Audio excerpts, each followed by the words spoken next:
សូមគោរពជំរាបសួរបងប្អូនជាទីស្រឡាញ់ចាថ្ងៃនេះដែរមកទៀតហើយនាងខ្ញុំម៉ារីចាសូមរៀបចំធ្វើវីដេអូមួយចាគឺវីដេអូកូនស្រីរបស់នាងខ្ញុំគឺវិចិនច័ន្ទវិសាខាចាបងប្អូនសម្រាប់កម្មវិធីនេះដែរគឺជាកម្មវិធីបញ្ចប់ការសិក្សាថ្នាក់មត្តេយ្យចាបងប្អូនគាត់បានបញ្ចប់ថ្នាក់ហើយបានឡើងដល់ថ្នាក់មត្តេយ្យកម្រិតមួយទៀតចាដោយគាត់ត្រឹមតែអាយុ5ឆ្នាំបងប្អូនចាអញ្ចឹងដោយបញ្ចប់ការសិក្សាបន្ថែមទៀតគាត់ក៏បានមានកម្មវិធីមួយគឺកម្មវិធីឡើងរាំបងប្អូនចាអញ្ចឹងដោយបងប្អូនបានឃើញអញ្ចឹងថាគឺអូនវិសាខាគឺកាច់រៀងខ្លាំងមែនតែនចាអញ្ចឹងក៏បាត់នេះរាំរៀងយូរដែរបងប្អូនចាពេលចុះមកវិញអស់កម្លាំងលេងតែម្ដងចាអញ្ចឹងក៏បានរាំជាមួយនឹងមិត្តភ័ក្តិចាឯម្ដាយនេះខំលុតជង្គង់ផងខំឈរផងហេតុតែចង់បានរូបថតណាបងប្អូនចាមិនចេះថតទេបងប្អូនណាសូមអភ័យទោសផងបើសិនជាផុសទៅ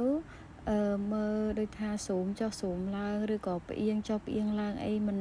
ល្អអីសូមអភ័យទោសផងព្រោះថតនេះដើម្បីទុកជាអនុស្សាវរីយ៍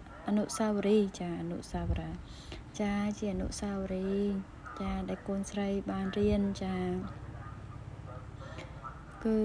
មកលើកទឹកចិត្តកូនស្រីចាហាត់រាំនេះយូរដែរហើយតម្រាំបានកាច់រៀងកាច់ចកេះនេះចា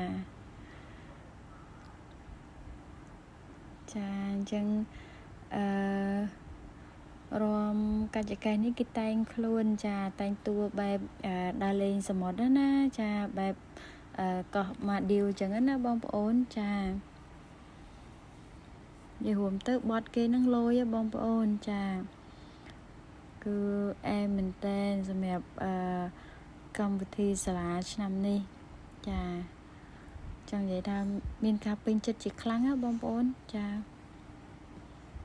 គឺរាំយូរដែរបងប្អូនចាយូរចូលចិត្ត4នាទីអីបងប្អូនចានេះខ្ញុំថតកាត់ទេចានេះខ្ញុំថតកាត់ទេហើយខ្ញុំកំពុងនិយាយហ្នឹងម្ចាស់កំពុងតួសម្ដែងហ្នឹងកំពុងអត់គេងនេះចាដោយសារអស់កម្លាំងខ្លាំងបងប្អូនចាសម្ដែងនេះក៏អស់ខ្យល់ណាបងប្អូនចាគេងលក់បាត់ទៅចាហើយម៉ែយកឱកាសហ្នឹងក៏មកកាត់វីដេអូថតទុកចារៀបចំទុកចាពីព្រោះថាធំ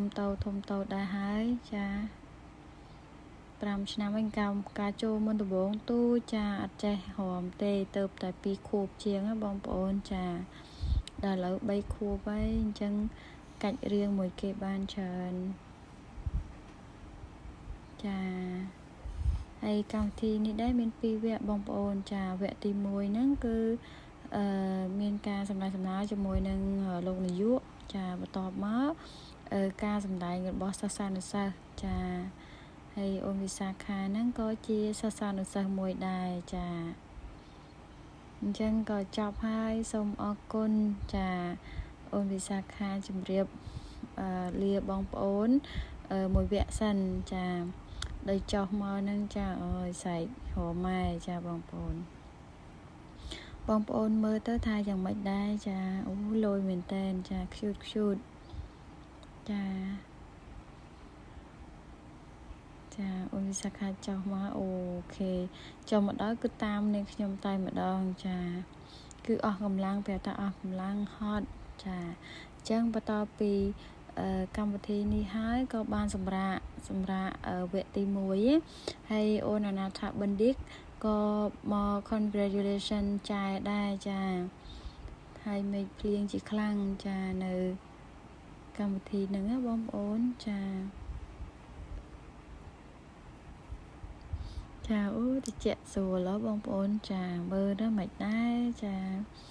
សប្បាយមែនតើមក congratulation ចារៀនចប់ថ្នាក់មត្តេយ្យចា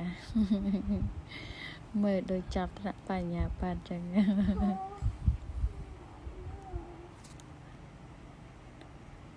ចា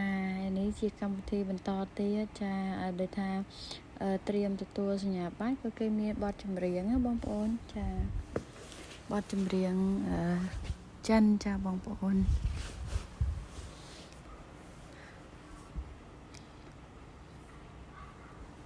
ចា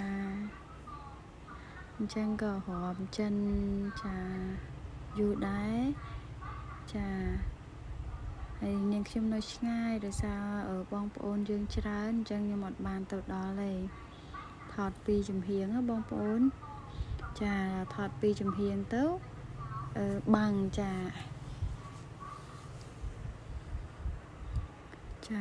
បទហ្នឹងក៏រៀងយូរដែរចាតែមើលទៅគាត់លះល្អដែរចាមិនសូវជាខ្លាចដូចជាឆ្នាំមុនណាបងប្អូនចាក្លាហានច្រើនចា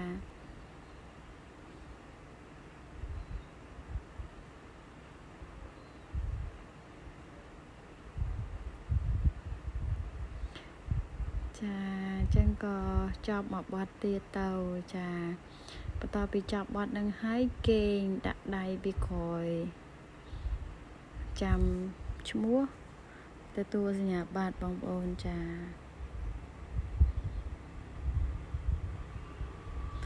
អូខេនេះដល់វគ្គតម្រង់ជួរចាឃើញកាមេរ៉ាម៉ែគឺសើចដាក់ខ្ញុំដាក់បងប្អូនចាអញ្ចឹងចិត្តដល់បញ្ចប់ហើយបងប្អូនចាមិនមានច្រើនទេចាអញ្ចឹងក៏ដល់វគ្គបញ្ចប់នៃកម្មវិធីគឺអូនវិសាខារៀបចំខ្លួនប្រុងប្រៀបទទួលសញ្ញាបត្រចាដើរទៅហើយចាសូមអរគុណ teacher គ្រប់ជំរាបសួរចាហើយក៏អរគុណច្រើនអូខេអរគុណច្រើនបងប្អូនជាទីស្រឡាញ់ណាចានេះគ្រាន់តែនាងខ្ញុំធ្វើជាវីដេអូសម្រាប់គ្រួសារនាងខ្ញុំហើយផុសដើម្បីជារូបអនុស្សាវរីយ៍ចាសូមអរគុណច្រើនបងប្អូនជាទីស្រឡាញ់សូមគ្រប់អរគុណសូមគ្រប់លាចា